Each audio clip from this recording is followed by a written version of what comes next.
Hey, what's up everybody? So welcome back to the channel. Welcome back to Bama Jaybird Resale. Great to have you with me.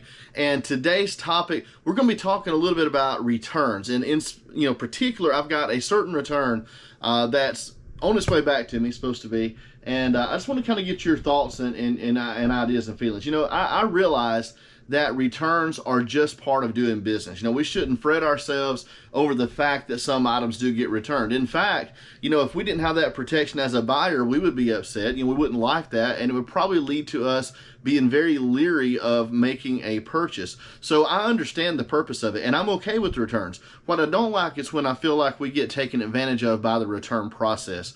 You know, returns should never be something that is quote unquote a rental. I was watching Justin Resales the other day, and he had this super cool Scream mask that someone had purchased leading up to Halloween, and it sold for several $100s.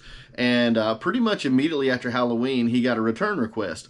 And of course, you know, as he said, and as we have often experienced, you know, sometimes people buy things to use them, try them out, borrow them, or in the case of Halloween, it's like a costume rental, and then they return it. And you know, it's a high dollar rental, yes, but you know, and he's already resold it. But I think that might have happened to me. I'm not positive about this, but it was on something that was kind of unexpected. So I'll tell you more about it coming up, but let's take a look at a few of the what solds first. All right, guys, so let's jump right on into what sold, and I'm going to go over about half of these and then get the other half later in the video. This first one is a set of 2 CDs from that big CD buy steal. This is John Schlitt from Petra. It's 2 albums of his, and these sold for $8 plus shipping. So not a huge amount of money on those, but again, by lotting them up, I got $8. I've got less than $1 in them, and I'm just racking up, you know, sales. And if I make 5 or 6 of those sales, it's really good money for the amount that I invested. Everyone looks at it differently. It may not be the best use of my time, but since I bought the entire collection, it's best for me to try to move them. And that seemed to be something that would sell, and it did sell. So I'm glad of that. Next item, I really think these are cool. I don't know that I would suggest picking these up, but this is a set of made in Japan salt and pepper shakers, little lobsters. Really good color. I thought these were so awesome. And I've had these for a little while. I think I paid a quarter or 50 cents each. I know I didn't pay more than $1 for the pair, and I sold these for $7 plus shipping. I had them priced up from that a good bit, and they'd just been sitting in the store. So I had someone come in as a watcher, and I cut the price in half. I was just wanting to get rid of them. That's what it comes down to. I'm ready for them to move on. I make a profit, get them out of the store. They've been in there for over a year, and just be happy with it, right? So next item I have, and again, just like I wouldn't necessarily suggest always buying salt and pepper shakers, I got those out of a big lot of them that I purchased all of them, you know, and I've already sold quite a few and made really good money off the purchase. I also would say the same thing about ties. Ties can be a really good category. This one's really nice. It's got like owls and the moon on it. This is Brooks Brothers Makers, and it is a vintage tie. I believe this one, I'm trying to remember for sure before I say it. Yes, it's pure silk, printed in Italy and then made in USA, the tie. So again, vintage, very nice Brooks Brothers. This one sold for $12.99 plus shipping. I got it at the bins, so I paid almost nothing for it. So it's really not a bad investment. I mean, you got, you know, pennies probably. It's so light, and then into $12.99. But again, ties are very nuanced. You got to be careful, because just because it says Brooks Brothers does not mean it will automatically sell or sell for very much. So you got to really watch. You'll end up with a big collection of them that don't move. So be very careful what you pick up. Know that it's, you know, even something like the print. What's printed on it, man, it matters so much. This one's kind of unique because it does have those owls on it. And so something that kind of sets it apart from the ordinary is always good to watch for. Next item up, this is a set of DVDs. Again, not a high dollar sale. I got $15 plus shipping for these. But these are wrestling DVDs, and so you can see the titles there. Not hugely valuable, but a good market for some of that stuff. And again, I got $15 on an offer, and I took the offer. I have very little in these. I can't remember if it was 25 cents or 50 cents each that I paid. But even if it's 50 cents, say $2.50 into 15 at most. This next item is Chico's brand. This is a female top. It does have the embellishments on it around the neck. This is a size 2 or large in Chico's. I will say this really quick. This sold for $13.79 plus shipping. I think I gave $2.50 for it. So Chico's, I think, is an understated women's brand. Watch out for that one. There's some good items in it, and I find that even though it doesn't have like just an electrifying sell-through rate, it does have a pretty good one. And I find for me, at least, if you price it well, and generally it's going to be in the under $20 range on most items, 15 to 20. You tend to move it pretty good. That went out on an offer. I'm pretty sure that I sent out. Probably it was like $15.79 or $16 something. But depending on the item, it like I said, it's a really good brand. Watch out for it. Look it up. If you find linen or silk, you're going to have an even higher likelihood of making good money off of those, like any other item that you list. Now, this next item coming up is Woolrich. This is a Woolrich moose print shirt. Really cool print on this. This is a large, and this is like the button-down style, of course, of the Woolrich. I know that this shirt, I sold it for $15.97 plus shipping. I know that Woolrich can bring more money than that. I'm fully aware, and some of you may have something to say about that in the comments. But for me, it's getting to the point now with clothing. I'm going to continue to sell clothing, but I want it to move. I don't want to sit on it for 6 extra months because I'm trying to get $18 out of it, and I'm unwilling to take the offer at $15.97. I'm pretty sure, again, most of these have been on offers that either I have sent or I have received. As I've been going back through a lot of my old clothing and revamping the listings, I've been delisting, editing titles, changing up pictures, doing work on them, and readjusting prices. And it's working. You know, it's working. I'm starting to move some of that stuff, and that's the goal, right? Because anything that you buy and don't sell is absolutely 100% lost income. And I realize that if it's going to sell for such a low price that it just hinders your time and prevents you from listing other more valuable items that are going to make you money, well, that's not a good plan probably either, right? That's not the best strategy. The best thing to do is get it right the first time so that it sells off of the first work you put into it. But in the absence of that happening, sometimes you got to go back and rework things, re-examine, and see where you messed up. And by doing that and learning along the way, it eliminates that problem down the road. It allows you to become more efficient the first time around listing so that you can move items faster. And I say all that for this. I know the shirt can bring more in some markets, but for me, the important thing is it not to sit too long. So if I shave a couple dollars off, and because of that, my item sells, 10 times faster than it ordinarily would, well, that's worth it to me as long as my profit margin is still intact and my buy cost was still really low on those items. All right, let's go and talk some more about the topic. All right, so there's your clue. I don't have a lot in stock right now. There's 4 there, 1 here. I've got a few to list, but it's probably obvious. The item that I'm talking about is a VCR, or at least in this case, it is one of the Magnavox VCR DVD combo players. And so I sold this player, and it gets past 3 weeks that it's been distributed. And I'll say this too, I probably should not have went through with the sale. I got a question before I made the sale from the purchaser, and they were asking, is there any way I can test to make sure it works? Well, I had tested it, and I said, yes, tested. I actually play tested everything, didn't just make sure it turned on. And so they decided to buy, and then they asked me to not include an invoice and all this stuff in the box, which of course, you know what that means. They're using, eBay to drop ship the item to someone else. And so it's always interesting, when you sell this to one party, you send it somewhere else. And this was actually a repeat buyer, someone that I've sold multiple times to. And so I felt kind of secure. But whoever actually received the item, when they got it, they kept it over 3 weeks. I'm assuming that they wanted to either transfer some tapes onto DVD, or they just had some things they wanted to play and watch and do it, for a rental fee. So anyway, that's the way it appears to me, because I get this message like 3.5 weeks later when it's getting close to the end of the return time frame, and asking for the return. Well, you know how it is with eBay. We can't really refuse the returns. And in the message, I'm informed that the item does not work, that the internal components must be damaged, and there's a comment made about the packaging, saying that I did not package it well. There was very little cushioning, very little, done to protect the item. And even though the outside was perfect, it must have suffered damage in transport because the inside components, it was not working. And I thought, well, that's interesting, because I pretty much always package and ship mostly the same way with my VCRs, DVD combo players, that type of thing. So those are pretty sturdy items, right? Now, I know everyone has different methods, and some of you just wrap the mess in bubble wrap out of anything like that, just over and over, 5 or 6 layers. And I do put a couple of layers around it, but the thing that I do is I think in terms of maximum cushioning and maximum protection around the most vital parts. And so I will take a sheet of bubble wrap and fold it up into a width that more than covers the size of the face of the item. So I will wrap that around it, and then I come back with shrink wrap and I secure that to the face of the VCR. So I've got all the control panels, all the plastic parts completely like super cushioned.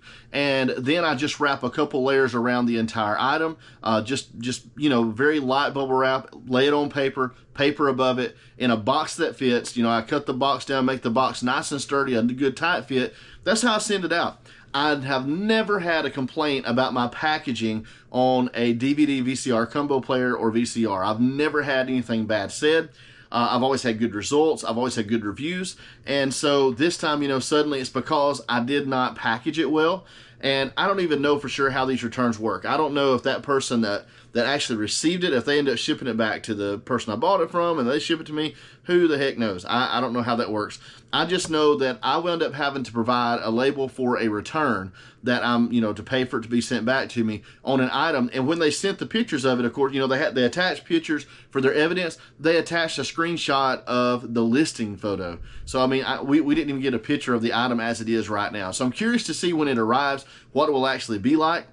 But again, I really feel like in this case, and I may be wrong when I get it back and test it, maybe it doesn't work. But I know that it worked just fine when I sent it out, and I feel confident in the way I packaged it. So, you know, I'm really feeling like in this case, this was probably a purchase to use temporarily. I feel like most likely they transferred some of their media onto DVDs and didn't want it anymore, didn't need it anymore, and sent it back to get what they could out of it. And, you know, that hurts me because these items, you know, anytime we have to pay shipping more than one time, I mean, it really eats into the little bit of profit that we make on an item like that. A lot of times on these combos, it's great if you can get them at a yard sale for like $5 or less. I will pay up for the right ones, and Magnavox, of course, sells really well for a good price, $50 to $70 depending on the model.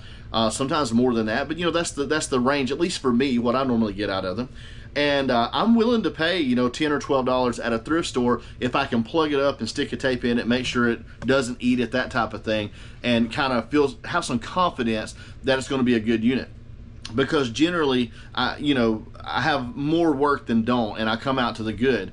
But, you know, you just can't pay for this shipping over and over and really turn much of a profit. I'll probably do good to make $10 or $12 in that thing now when I sell it the next time of actual profit because of all the shipping costs that I will have incurred on it. So anyway, that's the rant for today. I just want to, you know, have you dealt with this? I know a lot of you have talked about, you know, these temporary purchases, kind of like for a rental, and you know how people will do it maybe for clothes, especially Halloween for costumes. But have you ever had that happen on electronics? What you feel like was most certainly a purchase that was only used for a temporary job maybe, or for something that someone wanted to do with it, and then they send it back. I think it's something that a lot of us probably deal with. I hate that it happens. We can't do anything about it. I mean, I'm not like mad or anything. It's just disappointing that the system gets used that way. And you know, it would be nice to go along with all of the buyer protections that eBay uses if they would up their game a little bit on seller protection. I just feel like maybe seller protection is not as emphasized as it should be. So let's finish up the what sold, and then we'll come back for just a minute and get out of here. So we're back, guys, and let's finish up the what sold right quick. So the next item that I have going out is a pair of vintage velour Nike like track pants. It's the velour style. These are really cool. You don't find these or I don't find these very often out in the thrift stores, but they do pretty good. These sold for $15 plus shipping. I gave $2 for these. Next item up is a little Coach wristlet. There you go. It's got like, I think poppies maybe on it, but a little Coach wristlet. And this item sold for $20 plus shipping. And then we have more music. I have a 2-disc set of the Kinks. So I've sold several of these little 2-disc sets. I started to lot all of the Kinks items together out of that music buy because there were probably like 20 or 30 different CDs of the Kinks. And I did that on some. I did that on the BGs and made a really good sale. But I just didn't see, I was afraid I was going to lose money by doing it that way because it didn't seem to improve the sale too much. So I put them in pairs and I did just little sets of 2, each of them different. And they've been selling pretty good at $20 to $25. This one was $24.99 plus shipping. And again, for a 60-cent investment, it's hard to beat that. This next one I thought was really cool when I found it. I love bookends. These are Cardinals. They're metal. And the brand is, I won't be able to say this right. I'll spell it for you.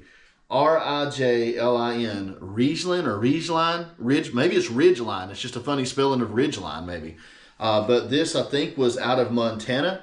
It was a place that done these all custom. They've done all different kinds of these. Some are more valuable than others. They did a lot of animal versions. These were not the most valuable ones, but I did get $23.77 for these. And I think I gave $3.99 for this pair at the thrift store. They were taped up. I had to clean them up. That part stank, man. Getting that glue off of some stuff is just aggravating. Even with glue on, it can be just a headache. But anyway, if you ever do have to get glue off of something, try Goo Gone if you don't know. I mean, that's a great product and it helps. Just make sure to test it if it's on a surface you think it might damage. Test it somewhere where it's kind of out of sight before you put some on the face side.